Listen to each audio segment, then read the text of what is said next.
Hello, I'm excited to share a Simic PDH deck. It's stompy and it's a blast. If you don't know the format, it's like Commander except for these rules. And yeah, here's the people. I pulled these from a box of bulk and just decided to build it with bulk, and man, it is fun. Gilanra, Color of Wirewood. She's a 3-mana dork that adds a green, and when that green is spent on a spell with CMC 6 or greater, you draw a card. And you'll immediately see how this deck works when I tell you about Brinelin the Moonkraken. If you're not familiar, it's an 8-mana 6/8 that ETBs, bounces something, or whenever you cast a 6-mana or greater spell, you bounce something. So this is your draw, your ramp, and this is your removal. It's all in the command zone. Pretty interesting. Basically, we're just playing big MFers and using those to get our ramp, draw, removal, and our value, and then eventually it just snowballs out of control. Boy, this foil makes it hard to read. Thankfully, most of the stuff in here is not foil. So let's talk about the ramp package.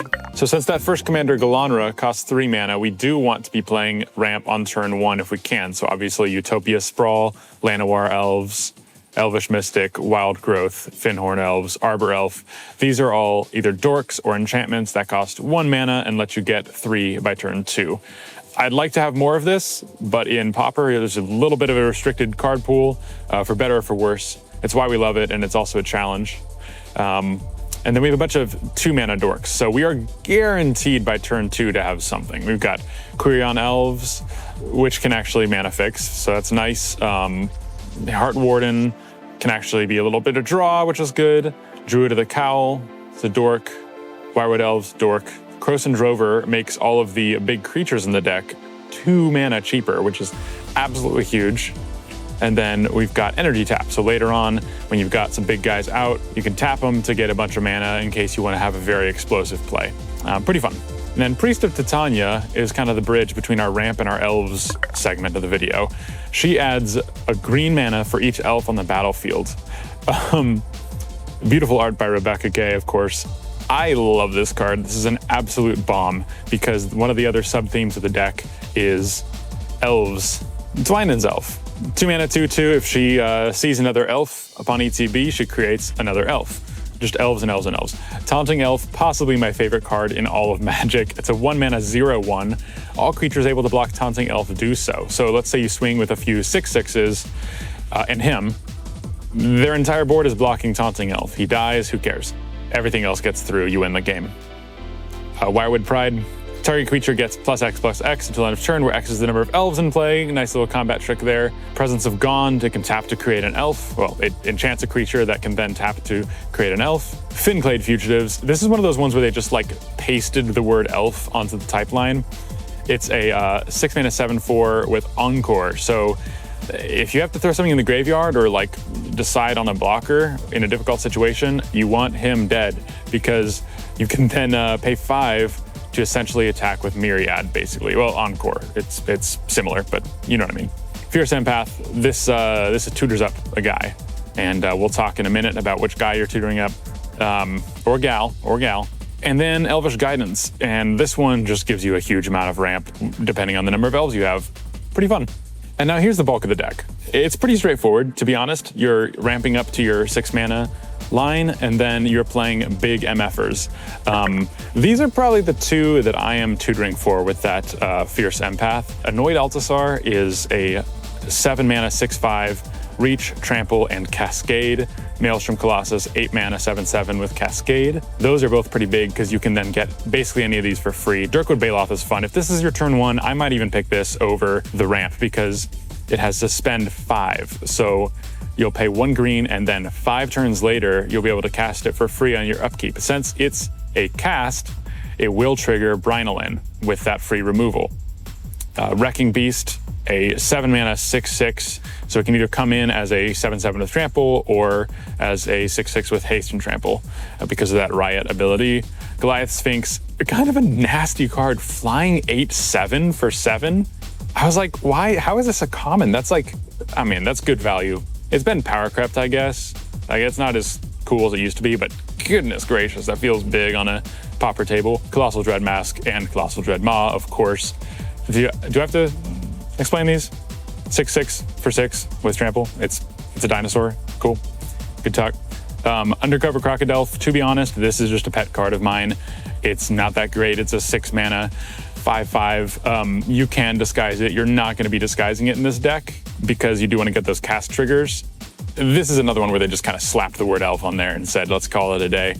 Sky Scythe and Golfer, 6 mana, 6/5, pretty evasive. And then these two I'd probably switch out. There's been some additions recently to the potential card pool. I think from Tarkir, there's been some good green or blue beaters, but yeah, I needed some slots filled, so here we are.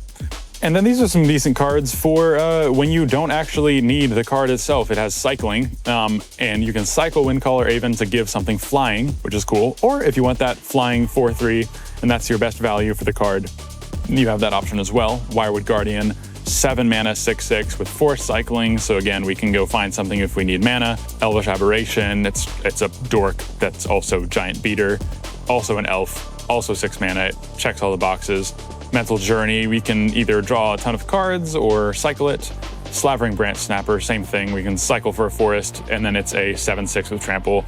Just objectively better than Wirewood Guardian, but you know, that's where we're at. Sometimes you're a little bit limited in your pauper card pool, and you just got to make the best of it. They still work, even though they're not efficient or whatever. Mirrorshell Crab's kind of an interesting one. There's not a lot of counter magic in this deck, but it does have this channel where you can counter something unless its controller pays 3, and then he himself has ward 3. So nice, evasive, hard to remove. Similarly, Sword Coast Serpent has that built-in adventure where you can have the utility of removing something before casting it. And if you have a ton of mana, you can cast that on your turn and then play him, and he's unblockable if you have some way to give him haste. Dread Linorm is similar. You can protect your commander with this scale deflection. You can also use it as a combat trick. Put 2 +1/+1 counters on target creature and untap it. It gains hexproof until end of turn. And then Dread Linorm itself does say it can't be blocked by creatures with power 3 or less. So 6 mana, 7/6, it's hard to block. Works great in this deck. We're happy about it. And then we've got a few pieces of combat tricks and evasion. Crash the Ramparts can be absolutely devastating at the right time. So it gives you a giant growth and trample. Dragon Wings is gonna basically give all those giant guys flying because you enchant a creature, it has flying. If that creature dies, you can bring Dragon Wings back the next time you cast a spell, creature spell with CMC 6 or greater. Whenever a creature with that CMC enters, it's not a cast trigger. Launch is fun, and it just pops back to your hand instead of going to your graveyard. So again, we're getting that recursion of the flying ability constantly. Aerial Formation, it gives a creature +1/+1 flying, and if you have a bunch of mana free, you can give it to 2, 3, 4 of your guys. Probably not 4, but you know, we'll see. Traveler's Cloak is disgusting. Again, beautiful art on this one. It just says, hey, this guy can't be blocked. There you go, congratulations. And then some good old-fashioned combat tricks here. A lot of this, you're gonna notice, is untapping, because the goal is partially to make your opponent feel like they can never attack you, because what if you untap your 8/7, you know? So prize fight, target creature you control fights target creature you don't control, and then you create a treasure token. You're going to have the biggest creatures, you're just going to. Similarly, Bushwhack, target creature you control fights target creature you don't control, or you can find a basic land if you want. The land count's actually decently low in this because of all the dorks. You probably don't need this for thinning. Negate, just in case. It's come in clutch a couple times. I'm not usually worried about creature spells, so Negate is nice and color flexible. High Stride gives you +1/+3, untaps a creature, gives it reach. Sudden Spinnerets, essentially the same thing except objectively better because the reach is in the form of a counter, so it stays on there. Vitalize, untap all creatures you control. If you want a disgusting turn, play Vitalize because you're untapping your commander, you're getting that draw trigger again, you're untapping all your dorks, or you can do this at instant speed. They think they're attacking against a completely open board and instead they're getting all their shit rocked. Gift of the Viper, I've joked about this card with a buddy where it's just the example of you can't trust 1 green mana. 1 untapped forest is the equivalent of 2 untapped islands in terms of being afraid.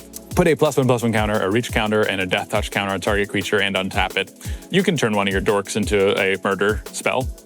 It's just murder for 1 green. Twiddle is hilarious. There are decks built around Twiddle. This deck doesn't exactly use it to its fullest potential, but you can tap or untap target artifact, creature, or land. It is nice when you have those enchantments. I load all of those enchantments onto one land, usually, so that I can untap it and get a ton of value. I've done that before at instant speed to do some really disgusting stuff mid-combat. Pretty fun. You can also remove blockers or whatever you want to do. Dream's Grip, same thing. Tap or untap target permanent. You can entwine it to do both. And then Urban Burgeoning, same thing, where if I have a land that I've loaded up with enchantments, I want to be able to untap that at each other player's untap step, so that I can do those combat tricks and have that pressure, where they don't really know if they're safe to attack me or not. And then most of these just exist, these draw spells just exist to be that 6 mana value. You can draw 3 cards with Read the Tide, or return 2 creatures to their owner's hand. So the bounce removal, it works. Canal Courier, it brings some Monarch into it to get a little extra draw, and it's a 6 mana creature. Prying Eyes, 6 mana draw 4, helps you dig. Don't love the sideways cards, just aesthetically, but this is kind of nice. Manifesting Dread is really good in this deck when you have this many 6 mana creatures, and you put 3+1/+1 counters on that creature. So your opponents don't know. You've got a face down card. They don't know if you've just got a giant MF with 3+1/+1 counters on it. They don't know. It could also be a land. We don't really care about Moldering Gym. Again, not a ton of thinning needed in this. Draconic Lore, I don't think there are even any dragons in this. I could be wrong. No, wait. There's this guy. There's one dragon. So it's just 6 mana, draw 3. Not great efficiency, but we want it to cost 6 mana. And then Winding Way, I guess it's draw. Choose creature or land, reveal the top 4, put all cards of this type into your hand, the rest into your graveyard. You're almost guaranteed to hit 2 creatures, just statistically. And that's nice. Pay 2, draw 2 is good. Coiling Oracle, he's an elf. He cantrips, and it's just kind of fun art as well. The foil I couldn't resist. I'm a little bit of a foil slut. And then the land package, finally. Path of Ancestry, it likes elves a lot. Other than that, it's basics. There's a few cycles or duels, but it's basics, like real simple. So yeah, this was Gilanra Brinelin in Pauper EDH. Shout out to the PDH subreddit. They are amazing for running ideas past them. There is a meta, it's a lot of fun. And if you want a format that feels like the low to the ground, grindy, combat matters style of your sealed or your draft, but you want to play with 4 players, PDH is beautiful. It's a very fun format. I'm kind of trying to add some hype to it if I can. This deck is a blast to play. It feels like a boulder rolling down a hill. There's absolutely not enough removal in the world to keep up with it. So if you liked, go ahead and shoot me a comment with your favorite PDH commanders, your favorite formats, and watch this next video. Here. Bye.